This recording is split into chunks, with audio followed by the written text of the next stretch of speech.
Hai, selamat pagi, siang, sore, dan malam. Selamat datang di Computer Applications dengan materi lookup. Apa itu VLOOKUP? Kapan kita harus menggunakan lookup? Mengapa kita harus menggunakan VLOOKUP? Sebelum menjawab semua pertanyaan itu, mari kita lihat salah satu contoh VLOOKUP yang ternyata tanpa kita sadari, kita temukan dalam kehidupan sehari-hari.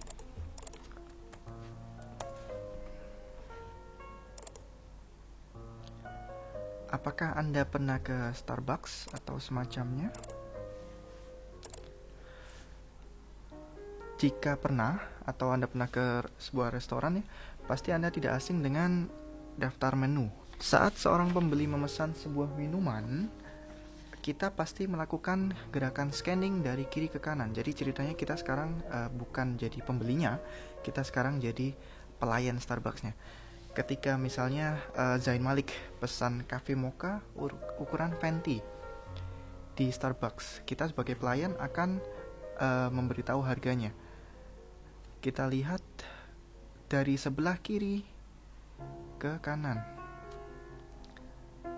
sehingga ada proses seperti ini. Dari sebelah kiri kita cari cafe mocha, oke, got it, ketemu. Dan dia memesan ukuran venti. Kita bergerak ke kanan dan ternyata harganya $4,35. Oke, cukup mahal untuk sebuah kopi, cuman that's not the point. Intinya adalah ternyata dengan cara melakukan 3 step ini, kita sudah secara tidak langsung melakukan VLOOKUP dalam kehidupan sehari-hari. Jadi saya ulang, langkah pertama adalah kita lihat minuman itu di bagian espresso drinks, tidak di bagian brewed coffee, tidak di cold beverage, karena kita menggunakan database ini. Oke, langkah kedua adalah menelusuri dari atas ke bawah 1, 2, 3, 4 sehingga menemukan cafe mocha. Lalu kita bergerak ke kanan untuk menemukan harga ukuran venti. Bisa dipahami? Nah, itu kurang lebih adalah proses VLOOKUP yang kita lakukan di dalam kehidupan sehari-hari secara manual. Nah, di dalam Excel juga bisa kita temukan proses VLOOKUP. Data tadi sudah saya masukkan ke dalam file Excel. Ini saya kecilkan saja, saya zoom in. Oke. Yang ada di sebelah kanan ini adalah daftar menunya. Yang ada di sebelah kiri adalah pelanggannya siapa, apa yang dia pesan dengan ukuran apa, dan tugas kita adalah menuliskan harganya. Misalnya ada seseorang bernama Barney Stinson, dia memesan cappuccino dengan ukuran tall. Berapakah harganya? Dengan VLOOKUP manual, VLOOKUP di kehidupan sehari-hari, kita menuju langkah pertama, yaitu kita lihat bagian paling kiri di sini ya. Espresso drinks, kita bergerak ke bawah yaitu cappuccino 1, 2 di sini.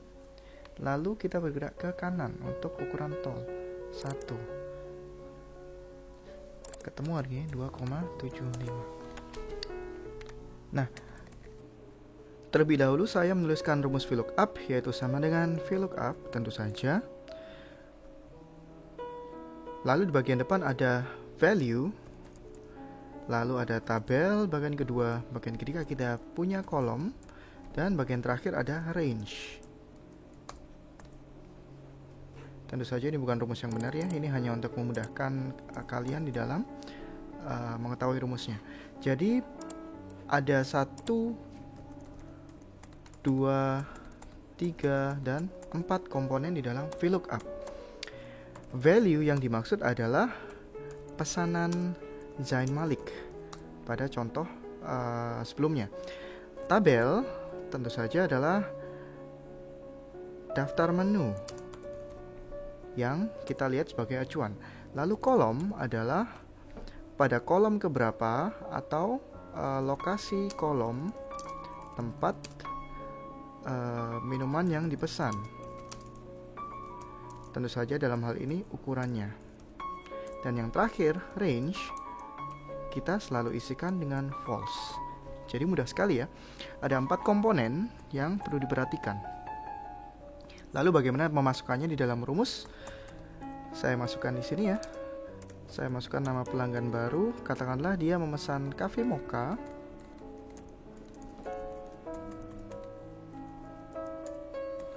dengan ukuran grande. Tugas kita adalah mencari tahu harga dari cafe mocha ukuran grande tersebut. Dengan cara manual kita bisa menyelesaikan sebenarnya dengan mudah, yaitu cafe mocha dengan ukuran grande yaitu 1, 2. Kita bisa lihat harganya 4,0,5. Nah, tapi kali ini kita akan berusaha menyelesaikan dengan cara menggunakan VLOOKUP. Bagaimana caranya? Kita tuliskan saja rumusnya, karena kita akan mengisikan harga di sel D3 yang ada di sini. Maka saya menuliskan rumus VLOOKUP di sini sama dengan VLOOKUP. Yang pertama kali kita cari adalah pesanannya, cafe mocha. Pesanannya ada di sel B3, karena itulah saya pilih B3. Koma, yang kedua tabel atau table array. Table array kita langsung saja mengeblok daftar menu yang ada di sebelah kanan, yaitu mulai H1 hingga K7. Untuk perhatian, tabel ini tidak bisa kita sekedar blok saja dan sudah selesai. Kita harus memberikan lambang absolut. Agar apa? Agar ketika kita copy rumus kita ke tempat lain, tabel tidak akan bergeser. Tabel acuan atau database tidak boleh bergeser. Ketika di-copy kemana saja harus tetap menjadi H1 dan K7. Bagaimana cara memberi lambang absolut? Kita bisa melakukannya dengan menekan tombol F4 yang ada di bagian atas, seperti ini. Setelah ada lambang dolar, jadi dolar H, dolar 1, dolar K, dolar 7, maka bisa dipastikan table array atau database yang kita jadikan acuan untuk VLOOKUP tidak akan bergeser ketika kita copy kemanapun. Oke, bisa dipahami? Next, koma, kolom index number. Ini adalah kolom keberapa tempat minuman yang dipesan. Dalam hal ini, ukuran. Bisa dipahami? Jadi, karena dia memesan cafe mocha dengan ukuran grande, kita hitung mulai dari tabel yang kita blok. Sekali lagi, ini kesalahan yang sering terjadi. Kita hitung mulai tabel yang diblok. Jadi kita hitung mulai H. Mulai kolom H menuju grande. Ada berapa kolom? 1, 2, 3. Grande ada di kolom ke-3. Jadi kolom index number saya isikan 3. Bagaimana jika dia memesan venti? Berarti mudah saja. 1, 2, 3, 4. Bisa dipahami? Jadi kita tidak perlu mengeblok ukuran di sini. Tidak, kita harus menuliskan angka. Kita harus menuliskan angka urutan dia berada di kolom keberapa. Sekali lagi, karena saya blok mulai dari kolom H hingga K, maka saya harus menghitung mulai dari kolom H. 1, 2, 3. Jadi kolom index number ini saya tuliskan 3. Koma, range lookup selalu kita isikan false. Sekali lagi, selalu kita isikan false. Maka saya pilih false, lalu saya enter. That's it, mudah sekali kan? Hasilnya pasti sama. Oke, bisa dipahami? Katakanlah ada seorang pelanggan lain, Superman misalnya, memesan cafe americano dengan ukuran venti. Bagaimana rumusnya? Sekali lagi, sama mudah saja kita tulis sama dengan VLOOKUP di sel D4. Lookup value adalah pesanannya ada di B4, koma, tabel atau daftar menu. Kita blok mulai H1 hingga K7. Jangan lupa dibeli absolut F4. Koma, venti ada di kolom ke 1, 2, 3, 4. Karena itulah saya tulis 4 di sini. Koma, range-nya selalu isikan false. That's it, itu saja. Sangat mudah, sangat simple. Bisa dibayangkan ketika ada ratusan data di sini, misalnya, dengan pesanan yang berbeda-beda, maka kita bisa dengan mudah menyelesaikannya. Bisa dipahami? Baik, kita melangkah ke sheet selanjutnya. Sekarang kita punya sebuah jadwal perkuliahan, di mana kita diminta untuk mengisikan jam berdasarkan jam ke, dengan berdasarkan database yang ada di sebelah kanan. Jadi misalnya pada mata kuliah Business Communication kelas A hari Selasa, jam kedua kita harus mengisikan jamnya, yaitu jam 09 sampai 10.40. Lalu misalnya Business Communication kelas B jam kelima, berarti isinya nanti adalah 15.00 hingga 16.40. Caranya gimana? Dengan menggunakan VLOOKUP, sekali lagi kita butuh 4 komponen. Kita tuliskan dulu rumusnya sama dengan VLOOKUP. Komponen pertama adalah mana yang mau kita cari di dalam database. Mana yang mau kita cari dalam database. Jadi seperti kasus sebelumnya tadi, yang harus kita pilih adalah pesanannya. Di dalam kasus ini, pesanan tersebut adalah jam ke. Yang ingin kita cari di dalam database adalah jam ke, ada di kolom C2. Sekali lagi, yang ingin kita cari di dalam database, bukan database-nya. Seringkali ada kesalahan, yang dipilih adalah database-nya terlebih dahulu, seperti ini misalnya. Ini kesalahan besar. Mengapa? Karena kita diminta untuk mengisikan jam berdasarkan jam ke dengan menggunakan acuan database. Jadi, yang akan kita cari dalam database adalah jam ke, yaitu C2 dalam hal ini. Bisa dipahami ya? Koma, table array adalah tabel di mana database kita berada. Jadi saya blok mulai dari H1 hingga, kebiasaan saya seperti ini ya, saya blok isi database saya seluruhnya, meskipun tidak seluruhnya saya gunakan. Jadi saya blok antara H1 hingga L7. Oke, database jangan lupa kita beri F4 atau absolute. Mudah ya, bisa dipahami? Koma, kolom index number adalah kolom keberapa data yang kita cari itu ada di dalam database-nya. Jadi kita hitung mulai dari yang saya blok, mulai dari H 1, 2. Kita akan mengisikan jam ya. Berarti dia ada di kolom ke 1, 2. Dia ada di kolom ke 2. Bisa dipahami? Koma, range selalu kita isikan dengan false. Tidak perlu ambil pusing. Setelah selesai, kita bisa copy ke bawah dan saya jamin semuanya sudah benar. Sangat mudah ya? Oke, bagaimana jika pertanyaannya ruang? Saya tambahkan satu kolom baru, yaitu ruang. Rumusnya adalah sama dengan VLOOKUP. Kita isikan ruang berdasarkan jam ke, sama ya. Berarti lookup value atau apa yang akan kita cari di dalam database adalah jam ke C2. Koma, tabel array atau tabelnya tetap ya, yang kita cari harus ada di bagian database paling kiri. Karena kita cari jam ke, maka bagian paling kirinya harus jam ke juga. Seperti ini. Jangan lupa diberi absolute, koma, kolom ke 1, 2, 3. Saya tuliskan 3, koma, selalu isikan false. Sangat mudah. Oke, bagaimana jika pertanyaannya, siapakah penanggung jawab ruang pada hari tertentu? Siapakah penanggung jawab ruang pada hari tertentu? Saya tulis di sini ya, PJ ruang.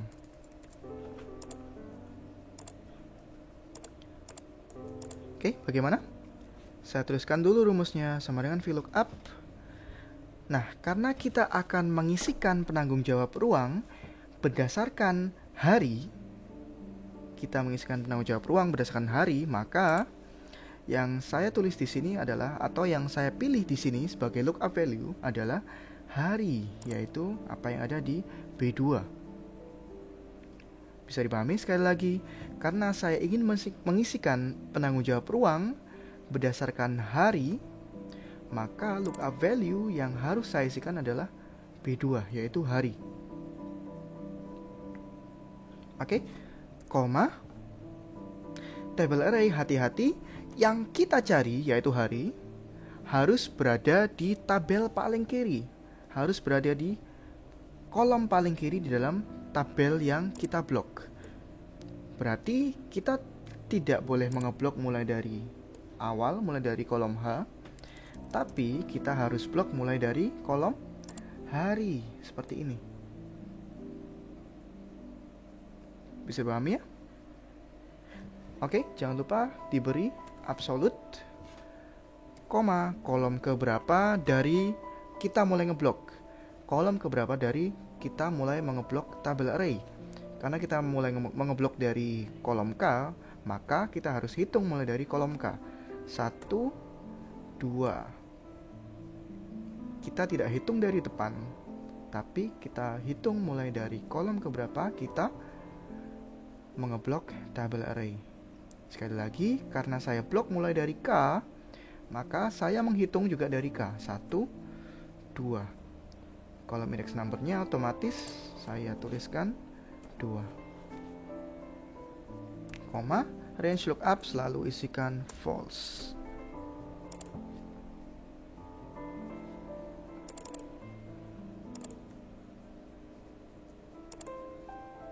Oke, mungkin ada yang bisa menjelaskan mengapa ini ada NA ini?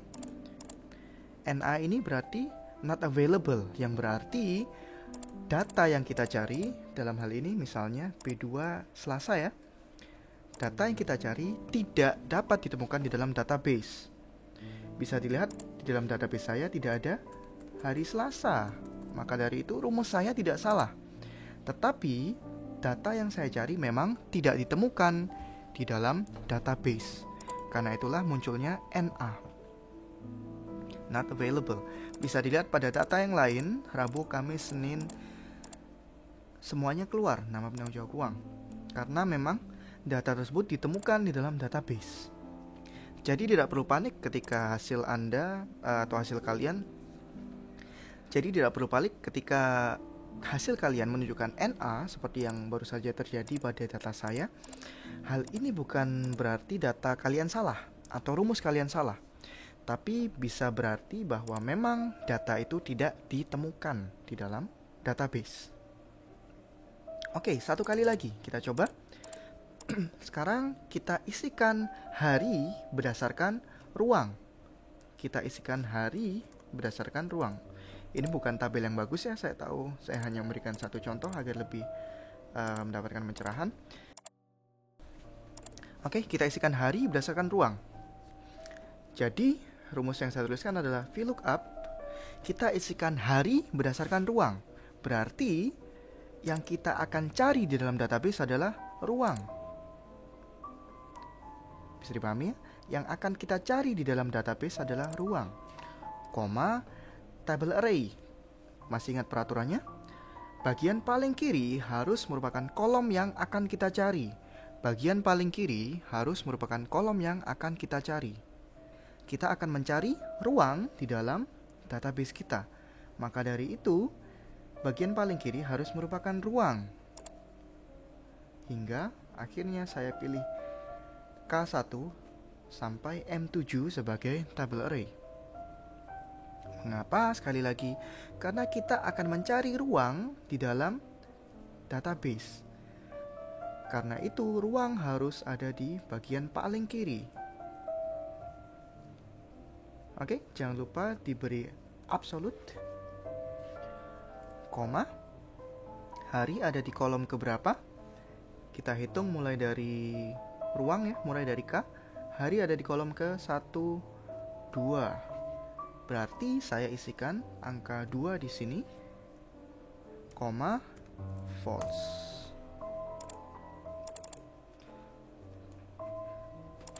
Sangat mudah ya.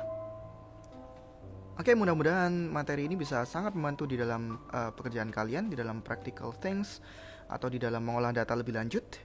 Jangan lupa mengerjakan online activity dan mengerjakan weekly assignment yang sudah tersedia di website saya. See you!